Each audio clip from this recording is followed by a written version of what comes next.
एक बालक यात्रा करते करते अवंतिका क्षेत्र के इस गुरुकुल में आ पहुंचा। थका हारा टूटा हुआ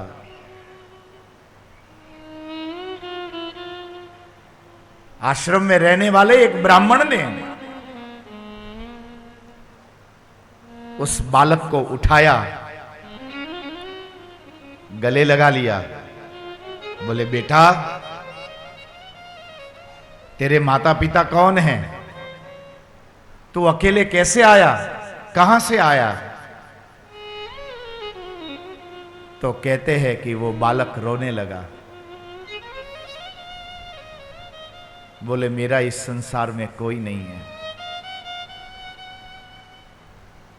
पर इस प्रकार स्नेहवत जो भी मुझे गले लगाए, मेरे तो वही माता पिता है। तो आज से आप मेरे माता पिता हो। ब्राह्मण का हृदय द्रवीभूत हो गया। उस बालक को स्नान कराया, नए वस्त्र पहनाए, उसको भोजन कराया, उसका माथे पर थपथपाते हुए थोड़ी देर उसके पास बैठकर उसको सुलाया। दूसरे दिन सुबह जब वो बालक उठा, थकान दूर हो गई थी।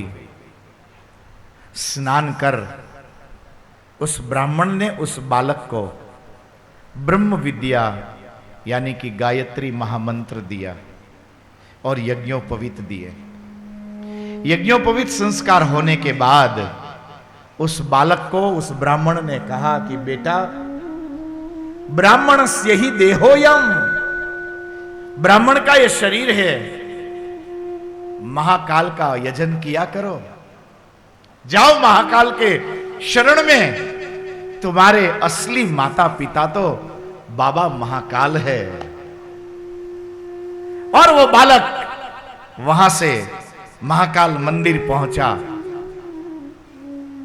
कहते हैं कि कुछ लोगों को दिखावे की भक्ति बड़ी आती है। ऐसे आप बैठे हो ना, तो आपको पानी का न पूछे, पर यदि मालूम पड़े कि 10 लोग बैठे हैं तो 3 बार चाय लेकर आए, और यदि आप मना करो तो डला के भी जाए। आना पता, दिखावे की भक्ति आदत होती है लोगों की, भक्ति नहीं होती है, बस केवल दिखावा। इस बालक में भी ऐसी प्रवृत्ति थी। ऐसे तो जो यात्री महाकाल के दर्शन के लिए आते थे, तो यह बालक उनको सताता था, हां, उनको परेशान करता। और यदि उनके गुरुजी आ जाए तो दौड़कर आसन पर बैठकर हाथ में माला लेकर आंख बंद करके बगुला भगत हो जाता था। बालस्तावत क्रीडासक्तः, तरुणस्तावत तरुणी रक्तः, वृद्धस्तावत चिंतामग्नः। एक सहज जीवन यात्रा। तो उस बालक ने एक बार, 2 बार, जब तीसरी बार अपने गुरु का अपराध किया, तो कहते हैं कि भगवान महाकाल से ये सहन न हुआ। आकाशवाणी हुई, करे मूर्ख बालक, अपने गुरु का तू अपमान करता है। मैं श्राप देता हूं कि जिस प्रकार तू कौवे जैसा व्यवहार करता है, अगला जन्म तुझे कौवे का मिलेगा। कहते हैं कि पूरा महाकाल का दरबार उस आकाशवाणी से कांपने लगा। उसी समय उस ब्राह्मण का वहां आगमन हुआ। पूरा मंदिर कांप उठा था। उस ब्राह्मण ने पूछा कि क्या हुआ, और वो ब्राह्मण सीधा दरबार में भीतर पहुंचा। जो जल का कलश लेकर आया था, जल से अभिषेक करता हुआ, नमस्ते रुद्रमन्यव उतोत इखवे नमः बाहुभ्याम उतते नमः। भगवान महाकाल के ऊपर उसके अभिषेक के वो बूंद जैसे ही टपकने लगे, क्रोध में आए भगवान महाकाल पुनः शांत होने लगे और भगवान महाकाल प्रसन्न होकर मूर्ति में प्रकट हुए।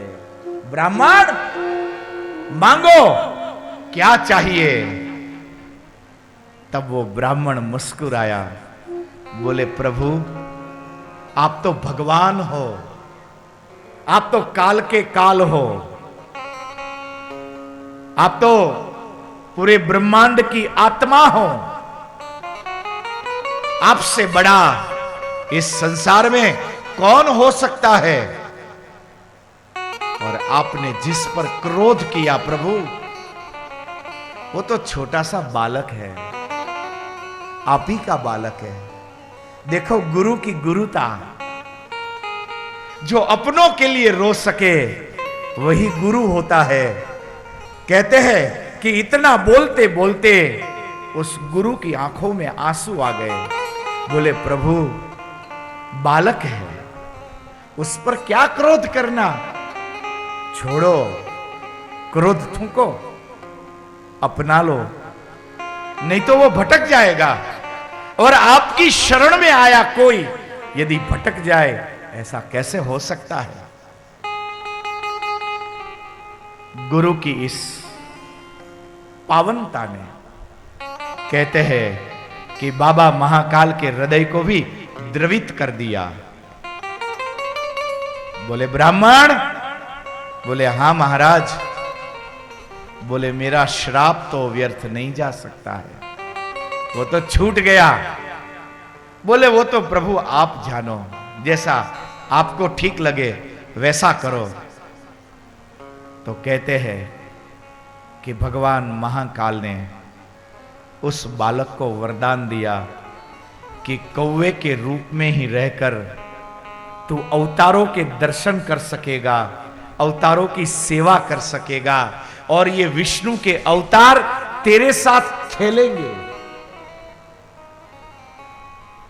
जब श्राप वरदान में परिवर्तित हुआ तो कहते हैं कि भगवान महाकाल ने उस गुरु की, उस ब्राह्मण का हाथ पकड़ लिया। बोले ब्राह्मण, बोले हां प्रभु, अब राजी हो तुम? कहते हैं कि अपने शिष्य का कल्याण होता हुआ देखकर गुरु की आंखें भर आई। प्रभु मैं तो आज आपके दर्शन पाकर धन्य हो गया, मैंने तो सब पा लिया जब मैंने आपको पा लिया। बोलो बेटा और क्या चाहिए तुम्हें? तब कहते हैं कि उस ब्राह्मण ने भगवान महाकाल से मांगा कि बाबा यदि कुछ देना ही चाहते हो तो एक और वरदान दे दीजिए, आइंदा इस तरह किसी पर क्रोध मत करिए। जैसे भी है हम सब आपकी संतानें हैं, अयोग्य भी है तो आपकी कृपा से योग्य होते चले जाएंगे, पर यदि आप ही हाथ छोड़ दोगे तो इस संसार में फिर भला कौन है जो हमारा हाथ पकड़ेगा? तो यदि आप दोबारा वरदान देना चाहते ही है तो मुझे वरदान दो कि जो आपको एक बार प्रणाम करे उसका साथ आप कभी न छोड़ोगे। ब्राह्मण के उसी वरदान के कारण जो भी व्यक्ति अवंतिकापुरी में भगवान महाकाल के एक बार दर्शन करता है, भगवान महाकाल सदा के लिए उसके हो जाते हैं।